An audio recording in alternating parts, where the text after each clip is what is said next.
Okay, welcome to the today's webinar on portfolio management, verification, and prioritization. This is the third and fourth stage on the portfolio management portfolio management process.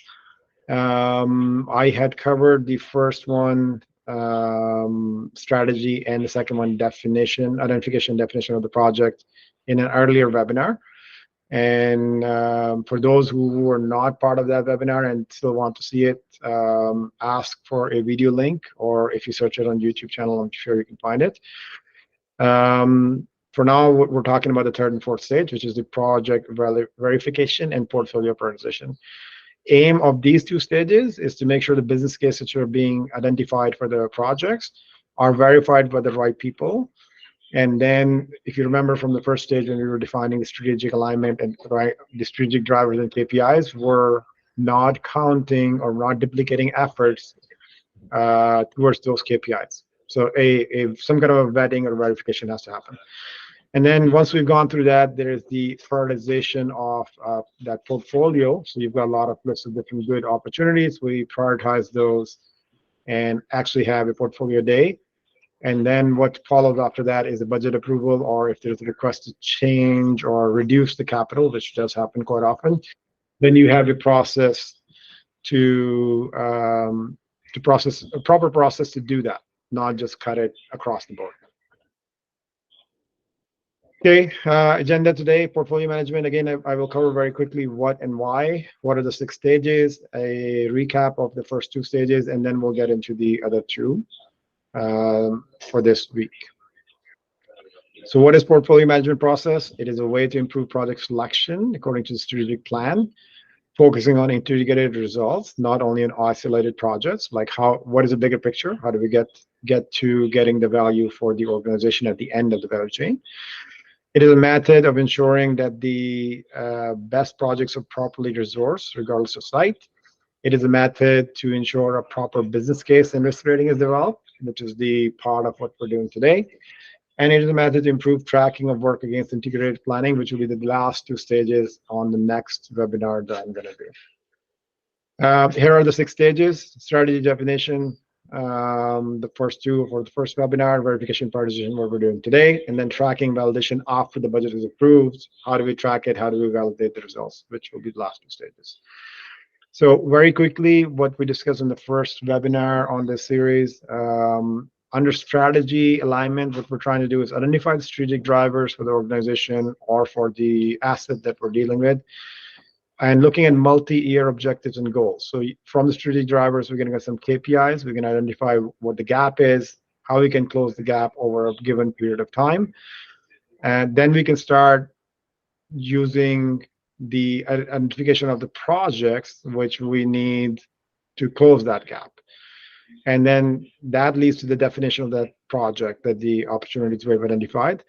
From here, you can start defining what kind of project is it? Is it going to be a betterment or replacement or R&D or sustainable development?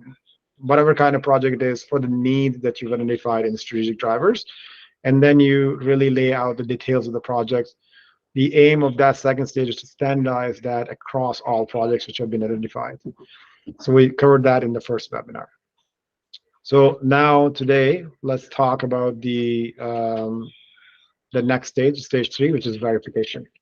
So in verification, really what we're doing is trying to verify the completeness and accuracy of the information which has been captured.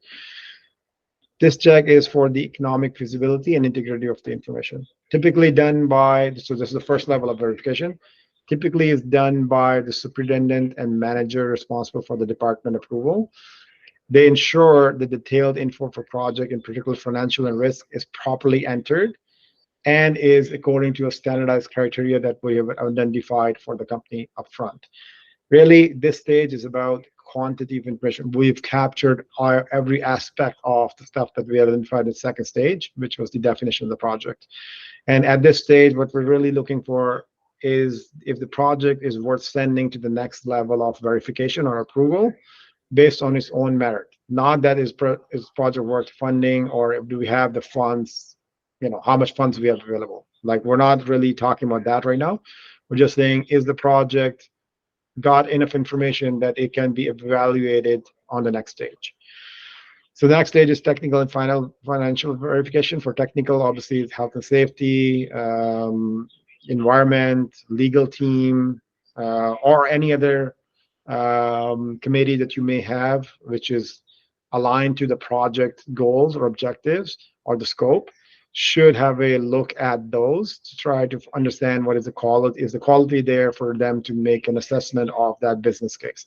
So now we're starting to talk about the quality of the information entered. On the financial side, obviously, this would be more about the financial evaluation of the project itself. And is it really tied to the business needs? So there's some kind of a prioritization starting to happen at this level. Next one will be the business case verification. So this is now going back to the KPIs we had identified in the strategy stage. So some companies will have strategic package owners, like based on the assets like mine, mill, smelter, refinery. Some will have it based on the area they're trying to improve. Like, you could have in the mining sector, it would be tailings. In the financial sector, it might be about or some kind of supply chain. In a food industry, it might be something about a specific product they create or some value they're adding in the market, where they're recognized with that brand or that product. So you could have some strategic KPIs there based on what the company believe is strategic. And then those are the teams or the area managers or the package owners which will evaluate the KPI link. Meaning, what we want to make sure is that the business case is saying, I'm going to improve by doing this project the KPI from X to Y. We have a standard verification from a standard team or people for each project, which makes that claim.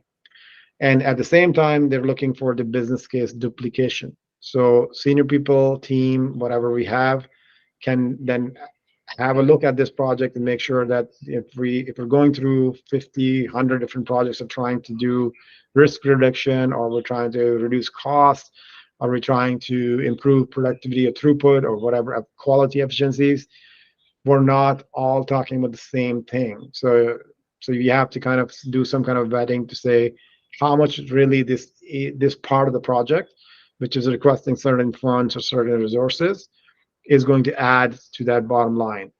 And if there is a duplicated effort, we need to combine them together. So we know that when we do the portfolio management, these three projects have to work together to deliver that result. So we have to do that identification up front. So if we're approving only one of it, you're not going to get the benefit. That's the idea. Again, intent out of this verification stage, this will be the last verification stage before we move on to prioritization part. We are trying to submit a number of projects which would be more than the funding that we expect. A little bit more, like 120%, for example. Or some companies go with even higher. What you do not want to do is go lower, because then it's impossible to do prioritization if you don't have enough projects than the money you have been given. Okay, so next stage, prioritization. You basically now started looking at all the projects based on some kind of evaluation criteria of the company's needs or the value they can generate. So there are different lenses, we call them. So you can have financial versus risk lenses, like you're looking at financial information, like what NPV or what value financially they're going to generate, or what is it going to cost me to do this project, or what is if it's the asset I'm building or adding something, what is the total cost of ownership? That's what the TCO stands for. Against what is the risk is trying to close, right? So you're trying to compare almost like a X versus Y axis for a strategic driver, and all the projects which are part of that strategic driver could be evaluated with the same lens. And then you may have some. So the aim really here is to define all those lenses up front. So you can have financial and risk lenses, you can have strategic lenses, you can have lenses which are all about, if you have a problem with safety, then it's just about the safety. How are we going to reduce safety risk? If they're about betterment, or you're trying to improve the morale of the company, then you may have a specific lens for that, projects which will do that. Really, in the end, products should be scored on agreed upon standardized lenses across the company. So you need to do that step up front before we get to the prioritization stage. Each type of project category should be allocated capital as required by the business, and then projects should. So remember, in my last webinar, we talked about there were four, at least high level, four different categories. There's the betterment, where you're trying to improve something or you make things better. Usually it's tied to a financial return. Then you have the replacement, where you're trying to replace or repair things kind for kind or something better. So you might have a betterment KPI as well with it. Then there are the sustainable development or things which are require your like safety, health, environment, that kind of projects. And then finally, pure R&D projects or exploration projects in mining world are the four different kinds of categories. So what it's trying to say here, if you're defining the project categories up front or lenses up front, you should be allocating the funds to each of those categories. They don't have to be equal funds, but the company decides where the funds should sit. So you should have a limited amount of money or bucket for, let's say, betterment, and limited amount for replacement. And that's where the projects will compete. That's why the prioritization becomes important. So let's look at some of these. Why am I texting? Just give me a second. I'm going to change this. Here we go. So here's an example of a betterment lens, what it may look like. So you may have on the y-axis risk rating, and the other axis financial information.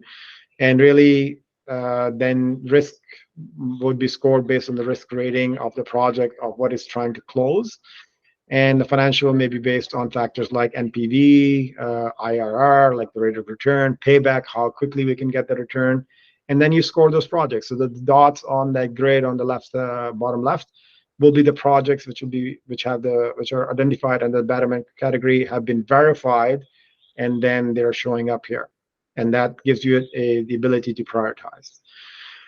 Similarly, you can have a replacement, again, financial against risk, but the financial information will be more about how much it's going to cost me. So TCO is total cost of ownership, TCR is total capital required, and against the risk. You could have same lens applied to sustainable development, where you're just going to have some kind of a cost and some kind of a risk rating. What's important here is you don't have to pick the same lens. You can change things. So under financial, let's say for sustainable development, all what I care about is total capital required. But under replacement, I cared more about total cost of ownership. So you can put weightage on that factor. Similarly, on the risk side, maybe in the replacement, I only care about the risks of financial impact or social and reputation.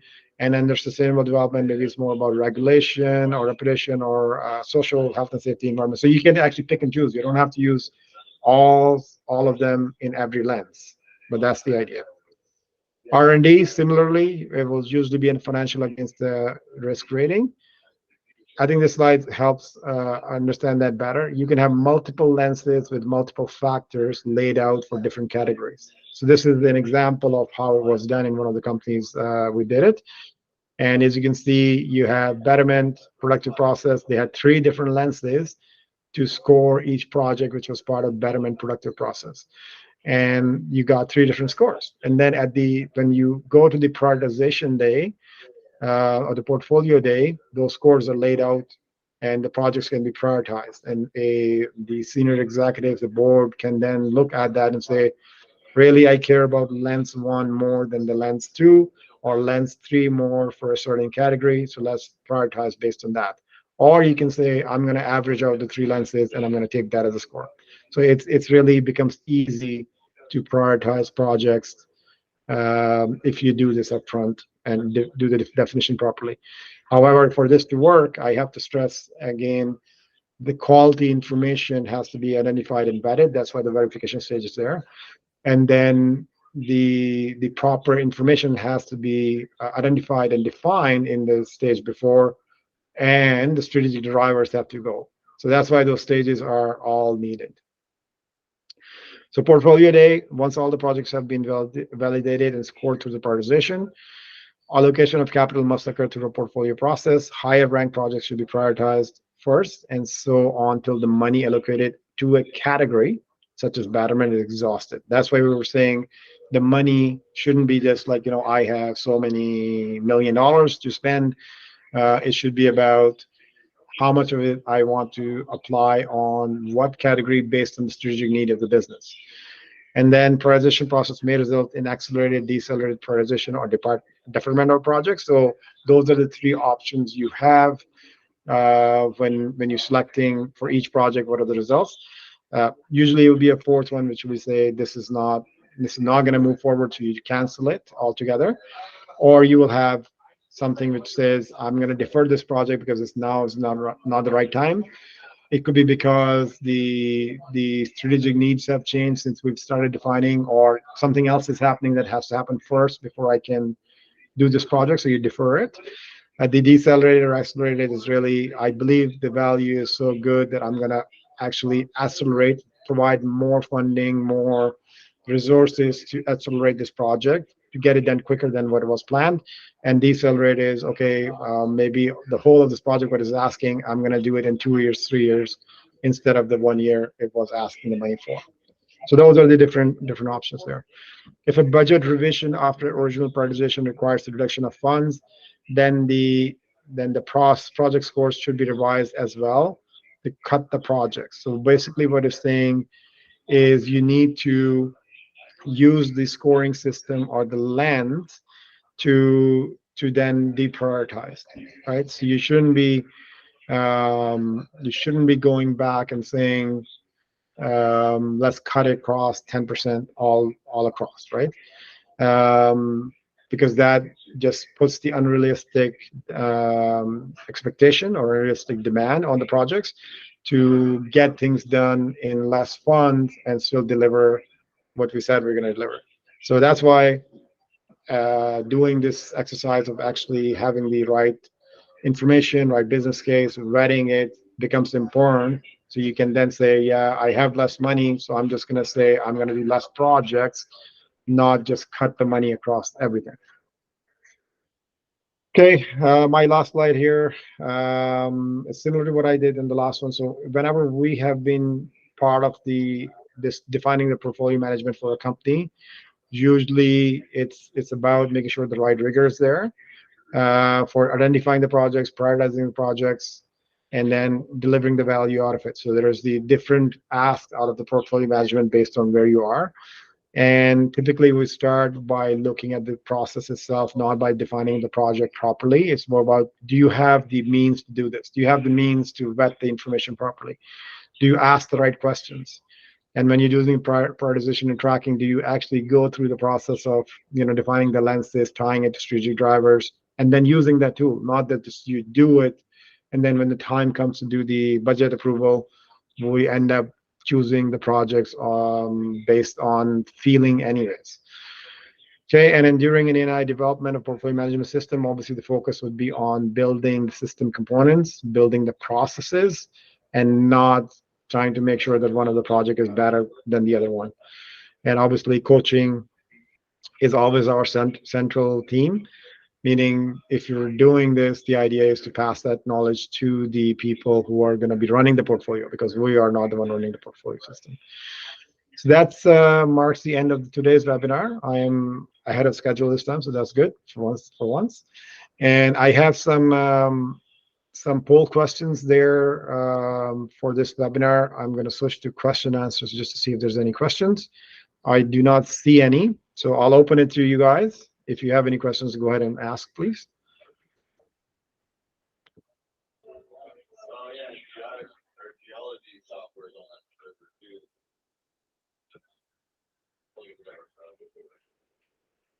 Okay.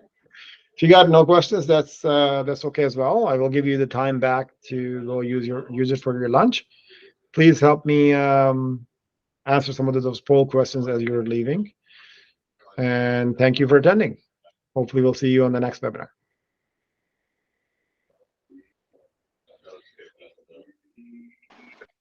Thanks, Hassan.